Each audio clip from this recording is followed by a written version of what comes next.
Hello friends, welcome to my channel. Friends, Siddhu Jonnalagadda act చేసిన movie Jack ఇవాళ release అవబోతుంది. నేనైతే సినిమా అయితే చూడలేదు అండ్ నేను ప్రీమియర్ కూడా చూడలేదు. కాకపోతే సినిమా ఎలా ఉంటది, ఎలా ఉండబోతుంది అనే దాని మీద ఒక ఎక్స్పెక్టెడ్ రివ్యూ ఇస్తాను. సినిమా చూడలేదు కానీ ఈ సినిమా ఇలా ఉండబోతుందని నేను ఎక్స్పెక్ట్ చేసి రివ్యూ ఇస్తున్నాను. ఇది మీరు సీరియస్ గా తీసుకోవద్దు, ఇది జస్ట్ నా ఎక్స్పెక్టేషన్ మాత్రమే. సో ఫ్రెండ్స్, బేసిక్ గా ఏంటంటే చాలా మంది సినిమా రిలీజ్ అవ్వకుండా ఏంటంటే చాలా మంది రివ్యూస్ ఇచ్చేస్తున్నారు. అది చాలా తప్పు. ఎందుకంటే ఫ్రెండ్స్, కొంతమంది పాజిటివ్ రివ్యూస్ ఇచ్చినా పర్లేదు కానీ కావాలని నెగిటివ్ రివ్యూస్ ఇస్తే మాత్రం చాలా తప్పు అనమాట. ఎందుకంటే ఒక సినిమా తీయాలంటే చాలా కష్టం. అలాంటిది మీరు ఒక నెగిటివ్ రివ్యూ ఇవ్వడం వల్ల ఏంటంటే ఆ సినిమాకి ఇండైరెక్ట్ గా ఏంటంటే ఎఫెక్ట్ పడుతుంది. So what ever it may be, cinema చూసిన తర్వాత రివ్యూ ఇవ్వండి. ఓకే, సో బేసిక్ గా నేను కూడా సినిమా చూడలేదు, బట్ ఈ సినిమా ఎలా ఉండబోతుందని మాత్రం నేను మీకు చెప్పగలను. సినిమా అయితే మాత్రం నేను ట్రైలర్ రిలీజ్ అయినప్పుడే చెప్తున్నా, ట్రైలర్ రిలీజ్ అయినప్పుడే ఒక ఫన్ ఎక్స్పెక్ట్ చేశా. సిద్ధు జొన్నలగడ్డ ఫన్ ఎలా ఉంటుందో మీ అందరికీ తెలుసు. తాను చేసిన ప్రతి సినిమాలో ఫన్ లేకుండా ఏ సినిమా ఉండదు. నేను డీజే టిల్లు స్క్వేర్ ఈ రెండు సినిమాలు అయితే మాత్రం ఒక్కొక్క సినిమా 10 సార్లు చూశాను. అంటే నేను ఎంత తన యొక్క హ్యూమర్ కి, తన యొక్క కామెడీకి ఎంత ఎడిక్ట్ అయిపోయానో మీరు అక్కడే అర్థం చేసుకోవచ్చు. ఓకే, సో ఈ జాక్ సినిమా ఇవాళ రిలీజ్ అవబోతుంది April 10th. సో నేనైతే ఖచ్చితంగా సినిమా చూస్తాను. సినిమా చూసిన తర్వాత మళ్ళీ ఇంకో రివ్యూ కూడా పెడతా. బట్ ఇప్పుడు ఎలా ఉండబోతుందంటే ఈ సినిమా, నేను ఒక ఎక్స్పెక్టెడ్ రివ్యూ ఏం చెప్తానంటే, సినిమా అయితే ట్రైలర్ లో చూసినంత సేపు నాకు ఏమనిపించిందంటే, Siddhu Jonnalagadda one man show అని నేను చెప్పను కానీ సిద్ధు కూడా వన్ మ్యాన్ షో అని మాత్రం చెప్పగలను. అంటే సినిమాలో ఏదో ఒక స్టోరీ ఉంది, ఏదో ఉంది పాయింట్. ఆ పాయింట్ ట్రైలర్ లో చూపించలేదు. బట్ సినిమా అయితే మాత్రం మీరు చూసుంటారు కదా ట్రైలర్ అంతా.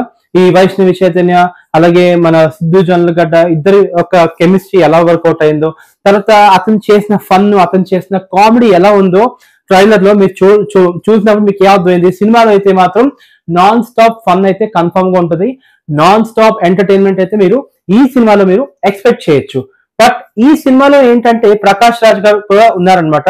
సో ఎలా అంటే ఒక సీన్ ఉంటుంది ట్రైలర్ లో. ఆ ట్రైలర్ లో ఎలాంటి సీన్ అంటే, ఈ జల్సా సినిమాలోని పవన్ కళ్యాణ్ కి ప్రకాష్ రాజ్ కి ఎలా అయితే సీన్స్ ఉంటాయో అలాగా సిద్ధు జొన్నలగడ్డకి అలాగే ప్రకాష్ రాజ్ కూడా సీన్స్ ఉంటాయి. సో నాకు ఆ యొక్క ఒక చిన్న బిట్ చూసినప్పుడు నాకు జల్సా మూవీ గుర్తొచ్చింది చిన్నది. సో అట్లాగే సిద్ధు జొన్నలగడ్డ ఎనర్జీ లెవెల్స్ మాత్రం చాలా బాగుంది ట్రైలర్ లో. సో ట్రైలర్ లోనే అలా ఉందంటే సినిమాలో ఇంకెలా ఉంటది అది మీరు ఎక్స్పెక్ట్ చేయాలి. సో నేనైతే మాత్రం సినిమా ఖచ్చితంగా బొమ్మ బ్లాక్ బస్టర్ అని చెప్పను కానీ ట్రైలర్ వరకు నేను చూసినప్పుడు అయితే మాత్రం బొమ్మ మాత్రం సూపర్ హిట్ అని మాత్రం చెప్పగలను.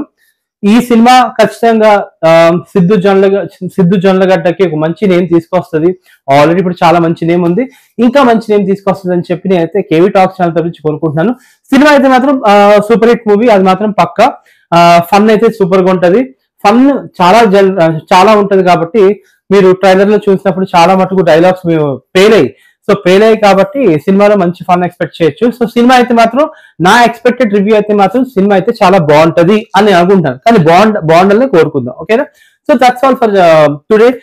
మరిన్ని ఛానల్ కోసం నా ఛానల్ సబ్స్క్రైబ్ చేయండి. మరిన్ని వీడియోస్ కోసం నా ఛానల్ సబ్స్క్రైబ్ చేయండి. నా ఛానల్ ముసరికి కేవీ టాక్స్. అలాగే రేపు నేను జాక్ మూవీ చూస్తాను. చూసిన తర్వాత కూడా నేను మీకు మళ్ళీ అసలైన రివ్యూ ఇస్తాను. సో అంతవరకు నా ఛానల్ ని సబ్స్క్రైబ్ చేయండి and stay tune for more updates. Bye bye.